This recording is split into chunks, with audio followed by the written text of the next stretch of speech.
Okay, anyhow, I should give you a little bit of a background on my background.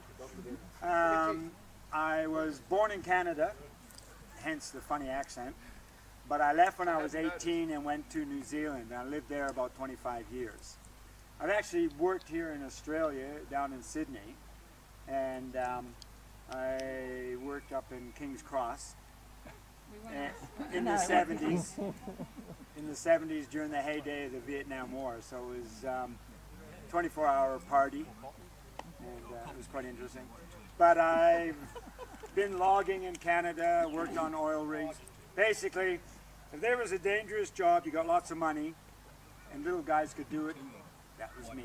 That was my job. So last tally, I've done about 45 different jobs, as in completely different, not the same style of work. Been in New Zealand, in Taiwan. I went there for 2 years. That was my idea. 18 and a half years ago. I met my to-be wife there, and we've been together now almost 18 years. And I told her, when I asked her to marry me, I said, look, I can't promise you lots of money, but I can promise you life will be interesting. And so far I've been able to deliver. I started doing the Papercrete house using paper. About 9 years ago I built a schoolhouse, because we actually had, our business at that time was a language school in Taiwan. And most children, when they finish school, they go and do bushiban. Yeah, cram school. And I was teaching English, of course, because that's about all I could do. Although I have a master's degree in education, and I've taught in Taiwan. I taught in a number of the universities. But I built this frame, a post and beam, your classic post and beam building, everything mortise and tenon, no nails, sliding dovetail joints, and all that, and it looked quite good. But I didn't know what I was going to fill it in with.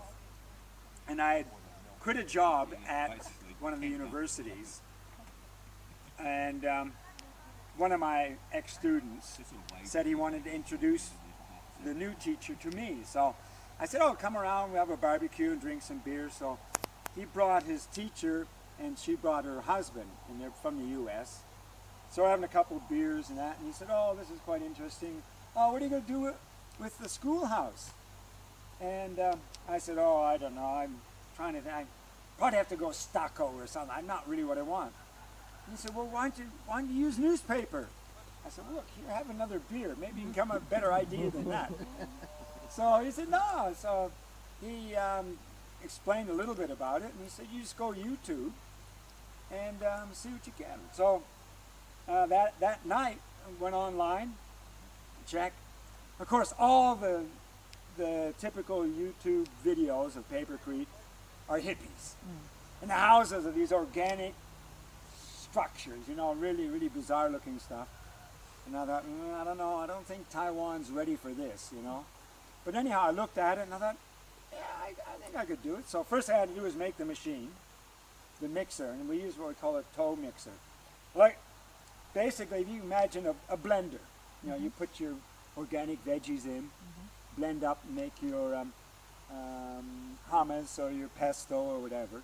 Well, I just did a bigger sucker, and I put in about 10 kg of paper, 10 kg of cement, and about 150 liters. So the ratio is EP 1 to 1 to 15.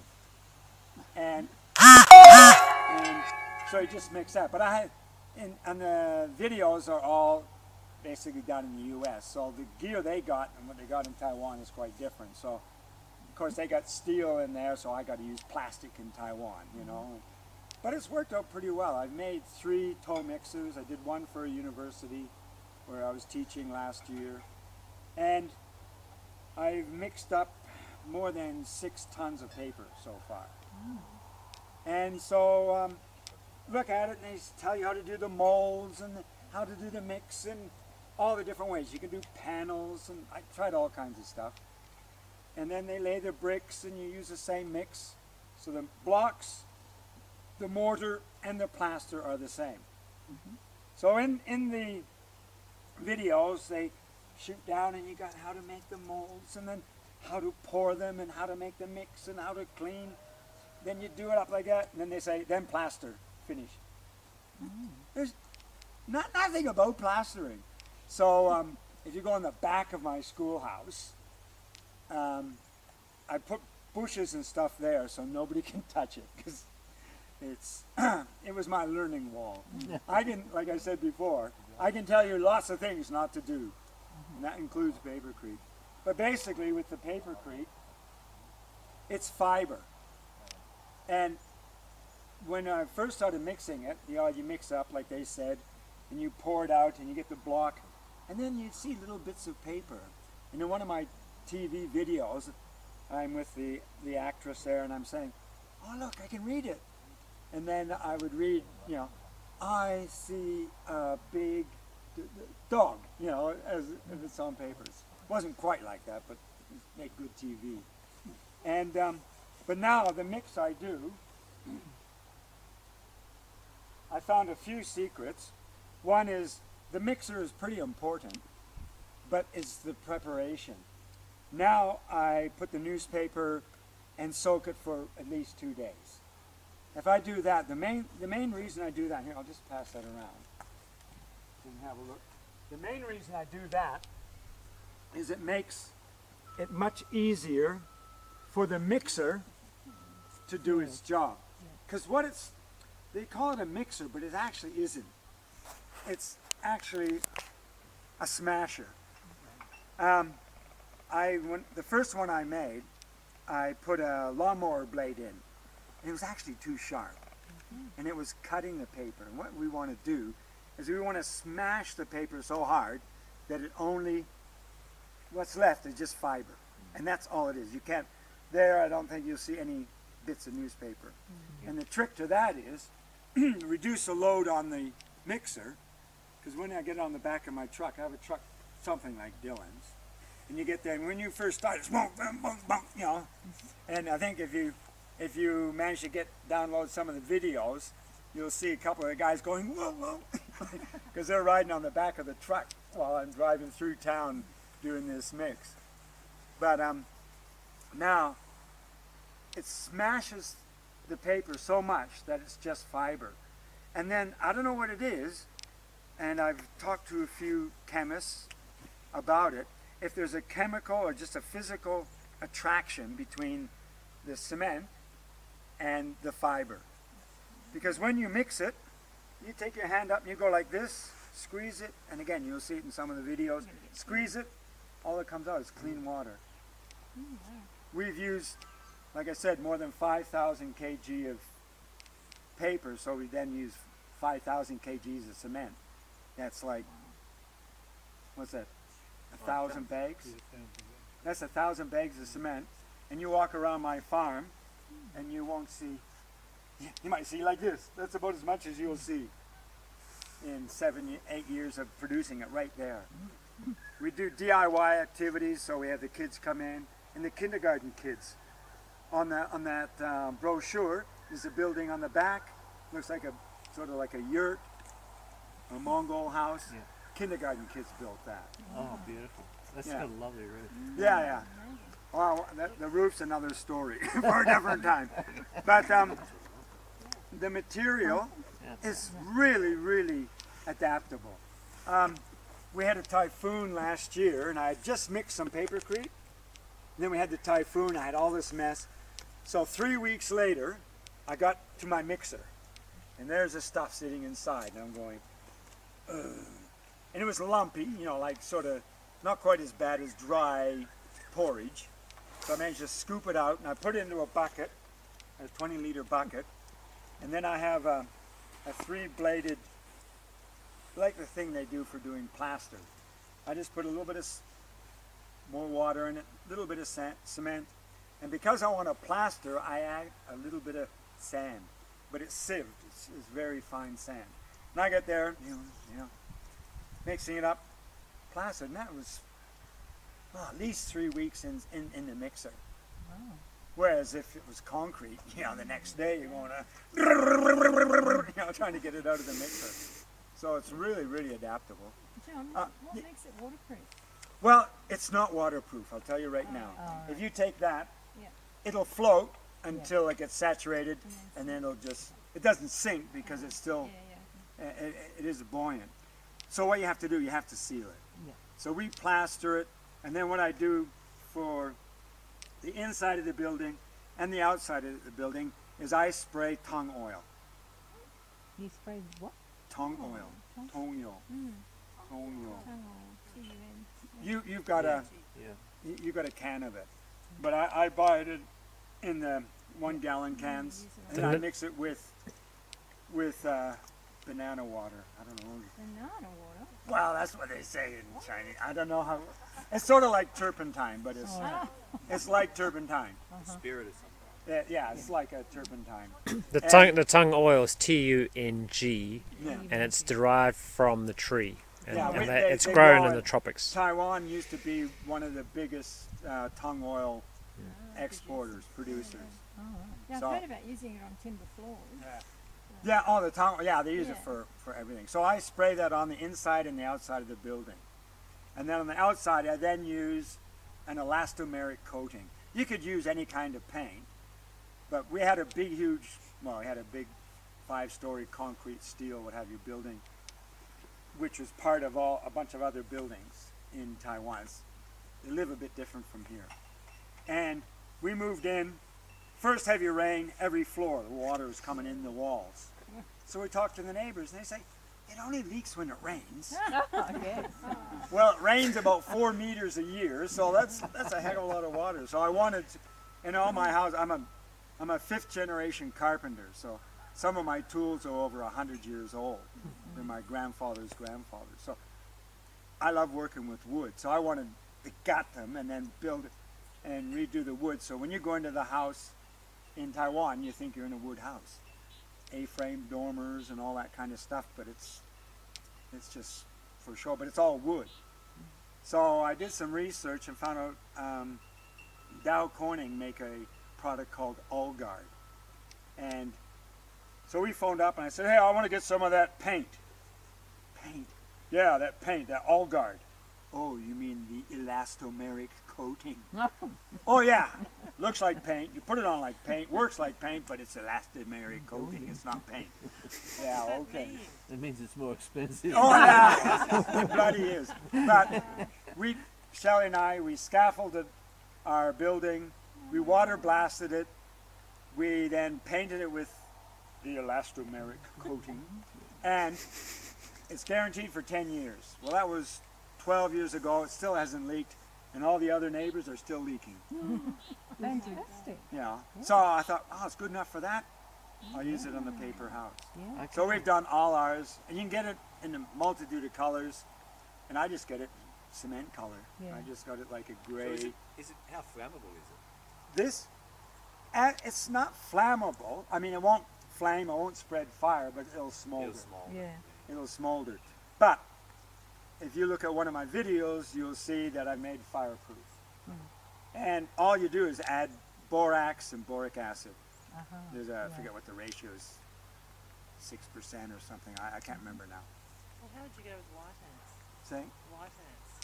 Oh, they don't, because the cellular, and that's where I don't quite understand. The cement and the fiber are one. Now, white ants like free cellulose. Yeah, There's no free cellulose there. that's sort of bound up. Yeah, we've got. I mean, at our farm, and bai, bai is a termite in Taiwan, and if I, yeah, my Mandarin pronunciation sucks big time. I White understand, but when I ant. speak, nobody understands. So, like, if we had a bit of wood like that lying on the ground, 2 days later it'd be bai would be in it. They're just everywhere. And but I've left the papercrete on the ground a couple times, and you lift it up, you can see the bai, but they've been looking. I can smell, but I can't, and they haven't eaten into it. They're not into the the block. They just make little sand walkways and stuff. So, Is that So- the stuff with the boron in it, then? Yeah, the borax might Did you have the be boron in deterrent. it? oh no, I didn't. But if you did put borax and boric acid, it's supposed to. But They wouldn't I haven't consider found I All needed it. that, yeah. The only trouble I've had, and that's I've been doing this now 8 years, and we've got lots of sparrows, mache, yeah, and they are all over the place. So bad I've got, and they're always trying to, get into little holes and make a bit of a mess. So I made a mache hotel and a motel, so I got holes for about 30 nests. But the last house has taken me a little bit longer than I planned on taking to build. And there have been a couple places where I've had a cavity or bit so far. And they go, oh. And they've, picked it out. They don't eat it, they just pick it out. So my new house is 2 floors. And the front of it is, the roof is made like a wave, which you can't buy insulated tin that you can bend like that. So I had to use normal corrugated iron. So then on top of that I put Papercrete, so I got 5 centimeters of Papercrete on top. And then a gap, and then another roof. So the mache have gone up to the end, and then where the steel butts the Papercrete, they go, oh, there's a bit of a hole here. Oh, that was a big hole. So I've put fly screen all around so they can't, well, it's almost all around. First job when I go back is to finish it. And then that'll hopefully take care of that problem. But yes, I've been making sculptures, I've done arches. It's a matter of just fine tuning the mix and then how you use it. Can you spray it on like shotcrete? Well, I don't know. I've never done. I've seen, in the videos they do some stuff, but from what I've seen, it actually ends up looking pretty rough. Okay. And the problem is, if you're going to paint it, and you use a hell of a lot more paint, and then in Taiwan there's just heaps of insects, and if there's a bit of a More than cavity, here. Get out of here. More than here. yeah, oh yeah, bigger, more voracious. Oh, they just. Wow. Yeah, I thought it was we've had some beautiful trees, and there's these, I can't remember these different beetles. They lay in there, and they just work their way through. And there will be a branch coming out like this, and there will be a beetle and a worm this size, and a branch this size. And then, like we had a mulberry tree, massive, big, huge thing. Produced heaps of mulberries, and one year it just started looking a bit sick, and then I looked close, and you can see the little hole. So I started cutting, To the bottom. and it was just, and it's from a beetle that's, I don't know, do they have hair cutter here? In New Zealand, they have a big brown beetle in New Zealand called a hair cutter. Looks like that. It's about that size. Lays an egg. There's a brown one, and then the real bad one's a black and white one. Wongi corns. Wongi corns. Don't, I don't know what that is. Well, Could yeah, be. what was only lasted about 7 years, and after that the Beatles have got them. Yeah.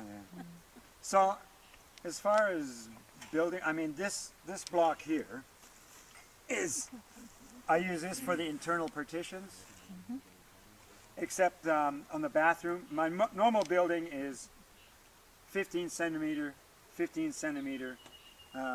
centimeter long. It's basically, the old 16-inch cinder block. That's sort of what I model it on. Like a Dessa block. Hmm? They call them Dessa blocks there, yeah. Oh yeah. Same sort of thing. And they're bigger, so I now use a bigger bottle in the bigger blocks. And that's the main. The bathrooms, just plaster, and I'll do a sand plaster to get it super smooth, and then tile. So all the bathrooms are tiled.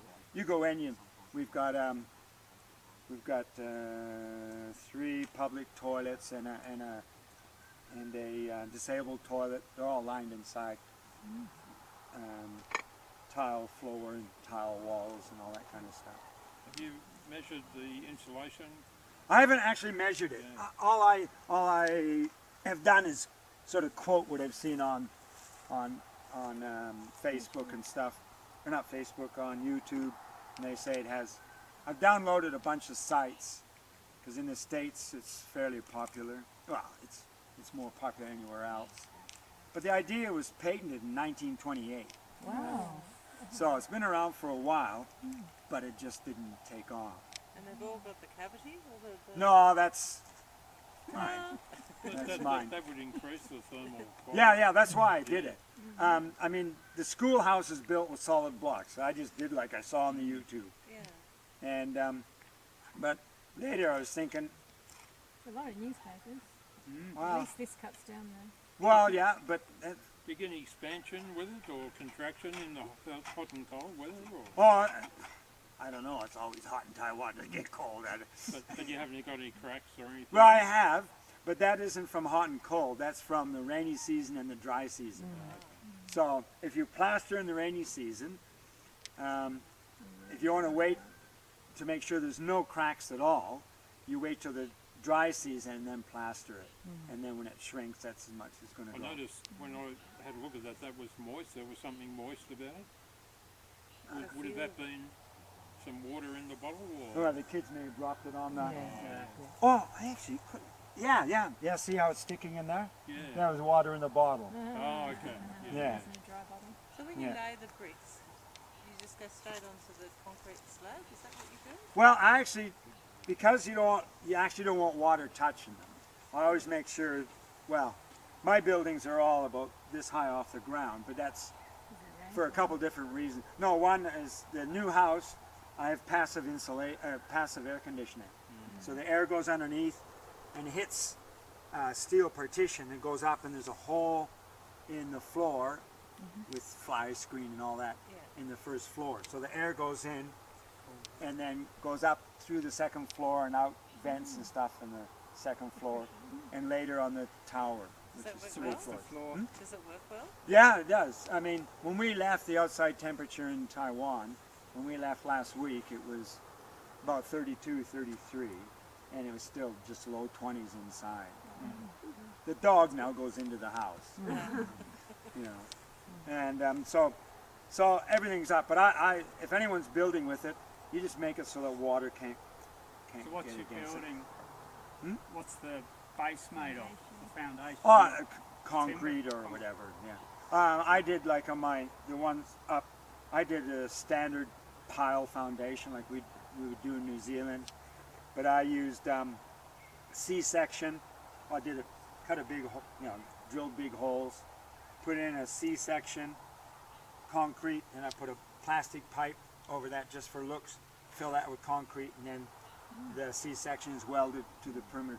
Where in New Zealand, I was a builder and then later a government building inspector. I just used the same as 3604, which was the standard building code years ago. But I replaced wood. What they did with wood, I did with steel. I figured steel should... Was that in the earthquake zone in New Zealand? Oh, that's the That's standard. New Zealand. Yeah, that's called New Zealand. The whole lot, yeah. Oh yeah, and Taiwan, I've been in some Some really yeah. bad ones. Yeah, way worse than New Zealand. I read somewhere New Zealand led the world in their design for earthquake-proof buildings. Yeah, I think that's Japan, That isn't might it? be Japan. no, actually, No, the they were most ahead of I've seen is Japan. California. Oh, okay. Because when I was the government building inspector, we had a lot of. In those days, I had long hair and a beard and an earring, and so they gave me all the hippies. So I did all the lifestyle blocks and the communes, 3 nudist colonies, all that kind of stuff. So I had to go do all that. And they were doing rammed earth, mud brick, log house, and all the straights in the office going, oh, Jesus Christ, I can't pass that. Give it to me. So then I would just go and get some research, because this was 30 years, shivers, 30 years ago. And they just didn't have much in the code for it. And they'd basically say, oh, get an engineer to sign it. And the engineer would go, Well, shit, how am I supposed to know? So I do all the research, give it to the engineers. He'd read it and go, you happy with that? I say, yep. Oh, and then it'd be done. So, yeah, the main thing was just keep it away from water. And is this a technique that a beginner? I've never built anything in my life. If you wanted to build anything you wanted to build, I travel around.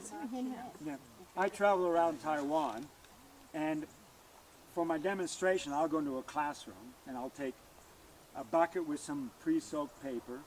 I have a 20-liter pail, and with a lid and a hole in it.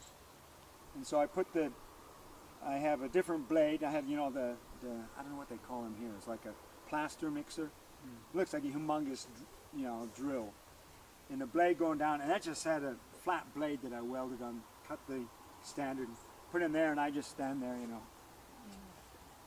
Take a few minutes and what have you. So there's no mess.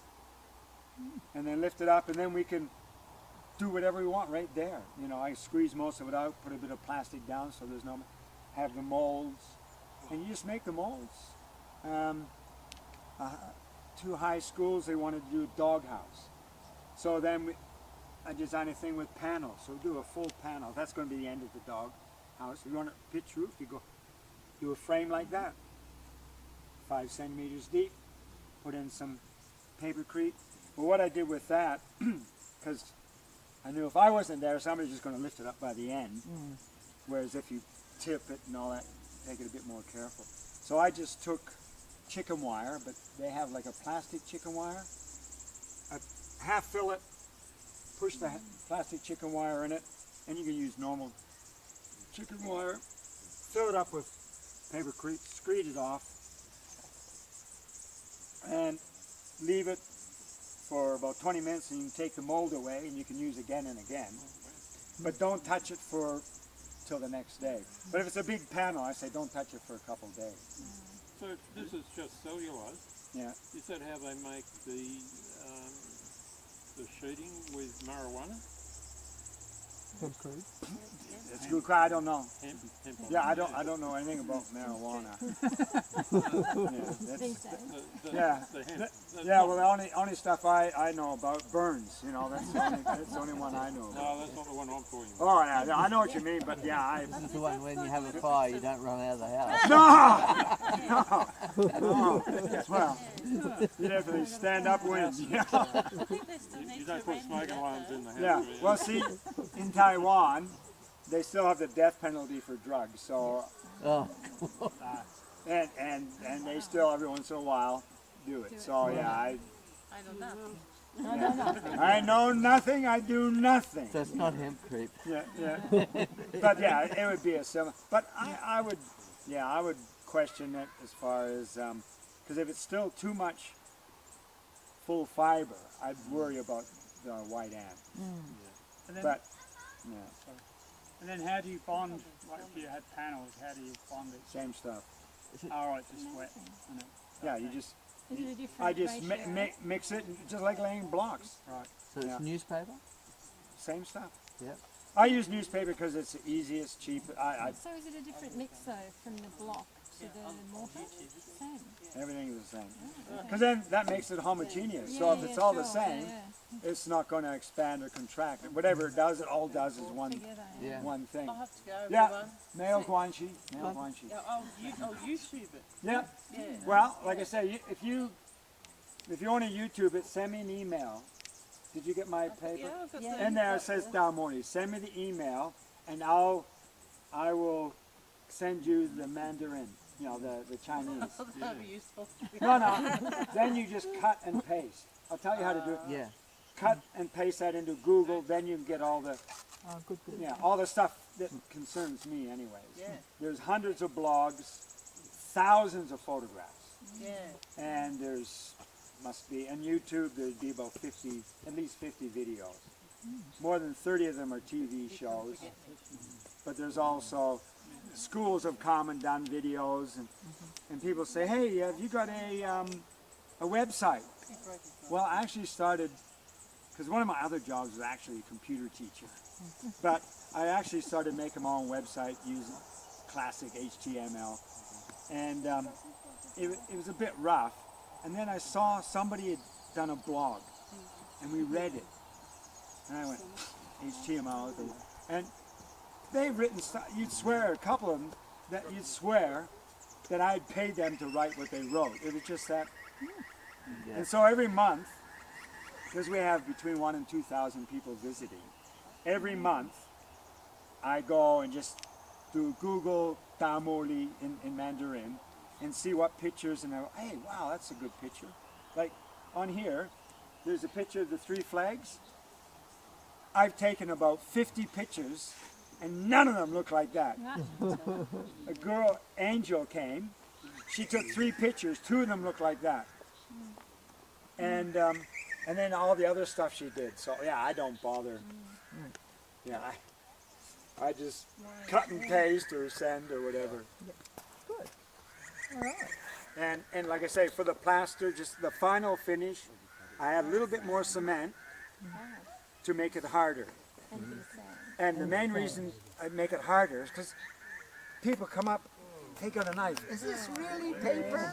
I'm going, is that really blood? And then the other thing is to make it smoother, I use the sand. Yeah. But only, I mean, it's only this much sand in a 20-liter pail. And it does make a difference. But I mean, the biggest thing I found, I mean, hollow blocks, there's on YouTube, there are some ways to make the standard cavity block, you know, but it's really labor intensive. And then you've got this thing that if you're going to put concrete and reinforcing steel, well, that's not what we want to do. No point. So I just wanted an empty space. And one day I was, you know, finishing a bottle of something, and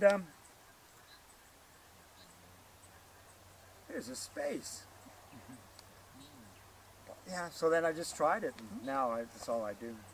Now you drink a lot more. Yeah, but hollow. I use plastic because again, I get them free. So is there any load-bearing, I don't. do you think? Was it? Well, these ones like that, there's not much. The solid ones, you could drive a car on. We did that for a TV show. You could drive a car up and then along. And I've done a couple walls with no support, nothing in the ceiling and that on it, just to see. And it hasn't cracked. There's no movement in it. But I wouldn't do it. Not in Taiwan. It's just too many earthquakes, and not so much that the thing's going to fall down and hurt. I mean, I've had people come up to me and say, "Yeah, how are these on an earthquake?" I said, well, how about a typhoon and all that kind of, I said, well, these buildings have been here 8 years. And he said, but what if it's a really bad earthquake? And so I'll pick up a brick, and I'll pick up this. And I'll say, okay, really bad earthquake, which one you want to land on your head? You know, this one you might get a headache, this one you're dead, you know? And the other thing, with the buildings, what you've got to consider with an earthquake is what they call the earthquake, is a seismic load. And if something is really heavy, it has a heavier seismic load. Example, if you had a pendulum, put a big rock on the end of a stick, go like this, and it just goes and goes. Put a little marshmallow, and that's basically the same as that. I've been up welding on the roof of one of my Papercrete buildings, and it had an earthquake. And I was just about finished, and my welding's getting terrible, you know, because I didn't really, you know, I only did this, and so I went to do it again. And I heard a noise. I looked over, and my wife come running out of the building. Earthquake! Earthquake! I said, oh, so it's not my welding, and just carried on, you know. So to me, I've said hundreds of times in Taiwan that it's the perfect building material. It's lightweight, it's good heat insulation, good sound insulation. If you use it properly, you can use it in a 100-story building. And if you're using it in a building, because the seismic load is so much less than a concrete, brick, and steel, your structure only has to be a quarter of the amount of steel and concrete. So, you know, you keep winning every which way. I've done this talk and I've had engineers, I had a couple engineers spend 2 days with me, photographing everything. So we did the whole stuff and they go, wow, this is fantastic. We could use it in, 8 years later, still waiting. But I don't mind. I was teaching at a university last year and they said, hey, you should patent the fire thing. I said, I don't want a patent. They said, look, we'll do the paperwork and that, and we'll go half and half on the patent. I don't want a patent. They said, well, you can really promote this. I said, I'm almost 70 years old. What do I want to go make a whole $100 million with something I think everybody should use? I'm not interested. But I've been quite a ways around Taiwan showing how to do it. And of course, like I say, now, anytime we drive out of town, we'll be in the freeway, stop at a freeway coffee shop, and I'll be sitting there and somebody go, hey, DaMorLee Laoban. You know, Laoban is leader, so they're pointing at Shelley, because I'm Xiao Gonran, which is the little worker, you know.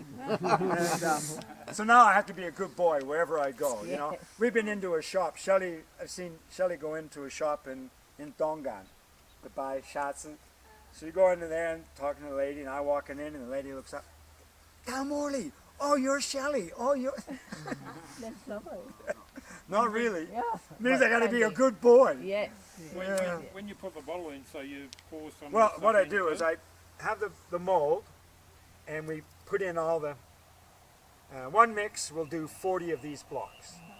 20 blocks of the big ones, 40 of this. So we'll lay the blocks, the mold, and I'll half fill it. And I wait till I get to the end, and then put the bottles in. Then I'll do, because I'd normally do 2 rows at one time. And then come back and then top it up. Now I do that for 2 reasons. One, I found because they're hollow, they want to float. So I've tried it before, fill it up, put the bottle in, push down like that, and come back and push it down again. Now, well, this is very self-defeating. So I found that if I do lay it out half, that's why I think you'll see. Yeah, see there's a line and the difference in the density? So that's the bottom, yeah. So that's dried, yeah, maybe 2-3 minutes more. Put the bottle in and then just trowel the top off. Did you make timber molds? Or Yeah, actually, the reason the big molds are the size they are is because it was recycled flooring and it happened to be that size. And when I cut them into 3 pieces, it happened to be that long. And then I had the offcut, well, it happened to be that deep. You know, looks really scientific, but that's, you know, what I did. And then these. What are your post spacing? What are they? Just really depends on the structure. Depends what I'm. Most of my buildings are made. Well, the first 6 buildings were made with wood, and I recycled nearly everything. And use these really heavy-duty hardwoods. One I use when you nail a concrete nail in, it breaks a nail. So drill and bolt. So that's the structure, and if that'll hold the roof up, and if it's depending on how the foundation is set up, then I just infill. So if you haven't got exactly the right measurement for that, you just chop it and put it in, or hack her up. Yeah. I also do, especially with the big blocks, I do half blocks. So I have a little piece of wood and sometimes I will get, because we go swimming every day, and I go through the plastic bottle thingy, and there'll be like a shampoo bottle or a couple things like that, and they're rigid plastic. I'll still use them, but then I'll put a mark on them, an X, when I make it, so I know I can't cut it. I could, but it's a real pain. I mean, most of the time I don't have to cut blocks. I try and work it so that, but even in a run you cut one, well then I just... So John, out of one mix, you make 40 of those. So 40 that's of these. 10 kilos of cement. Oh, wow. No, actually, I lied. Recently, because I've been really lazy, mostly because I've been doing plaster, I've only been doing 7 kg, and I make 40. So 10 kg, I make more than 50 of these. So 10 kilos of cement, you make 50. So how much cement is that in each block then? Well, if there's 50 10. in 10. So 200 so that's- grams a block. Yeah, So 200 grams of cement a block. yeah. It's pretty efficient. Yeah, it's pretty efficient. And for the volume and what have you, it works out really, really good. But, yeah, it's... Do you have any problems with mold? Only if, like, I did a big, huge, a 40-meter long fence. Yeah, I did a fence. Outdoors, yeah, outdoors. And on the top, I wanted so that water can't get in even if you paint it. So I use a recycled old terracotta roof tiles. In Taiwan, the old ones were just, round like that. So you do one row and then you stagger the joints. I got 3 rows and they go out past the wall. So I just built the wall and then it rained. Day, weeks, months, and by the time, yeah. No, it didn't all it's done is it got a bit moldy on the 2nd year. Wow. And so just before we came, I went and I rubbed it down, tongue oiled the whole thing, and I started painting it, and I left a big bucket of paint for our workers to finish it. So hopefully it's finished when I get back. Yeah. That's great. Sounds wonderful. So, and I've just been I'm a rabid Taiwanese nationalist. And so I do all these political sculptures. I'm doing these with special statements and stuff on them on my farm. So I've just done one in the shape of Taiwan. And each city is marked as a bottle. And what I do is I take 2 bottles, cut the bum off, and put them through so then light goes through and you don't have the points. I've cut about 500 bottles. And I use bottles from this size to this size. And I've done a big tower and that's another thing. And it's got a soldier on the top, looking over the fence with and that's the guy's made with papercrete and the head's made with, and my brother is in the army in Canada and he just sent me his battle fatigues. So we just got an email, or Shelley got a message online so that guy's all made with plastic bottles and papercrete. And then I've got 3 more I'm doing. And it's out in the weather, or? Oh yeah, they're all in the weather. There's got to be a business in, what do they call those things? Headstones. Oh, but the thing is in Taiwan, they do quite different. Yeah. We're going to have to go. Yeah. Okay. Thank you so much. It was very good. Yeah, well, unaccustomed as I am to public speaking, I'd like to thank you for your tolerance and indulgence. If you have, like I say, you just send me email. I'll send you the stuff in Mandarin, then you can cut and paste. And we'll come and visit in Taiwan. Yeah. For sure, for Okay. sure. We'll be one of the 1,000 a month. Yeah. 2,000. Yeah. 10 hours will be in Taiwan. Yeah. Yeah, but we'll come in December. In December. Is that But that's, well, actually, it's a dry. No, it's a dry season. Yeah. No, December is good. Yeah, no, but I'm saying it's Shelley dry. was saying in November Yeah. and December. I have a record. Yeah. We haven't had since November. We only had 2 days of rain. Sorry. And which is really bizarre for there. Oh wow. But in the summer though, we can get 3 meters. So. We're not coming summer. No, and also it's 35 degrees and 99.9% humidity. No, I've done New Guinea. I'm not, Oh yeah. I'm not doing that again. Yeah. Yeah, it's like New Guinea but worse. All right, we'll see you later. More people. Yeah. Okay then. Make a Anytime. pizza for you as well. I don't know.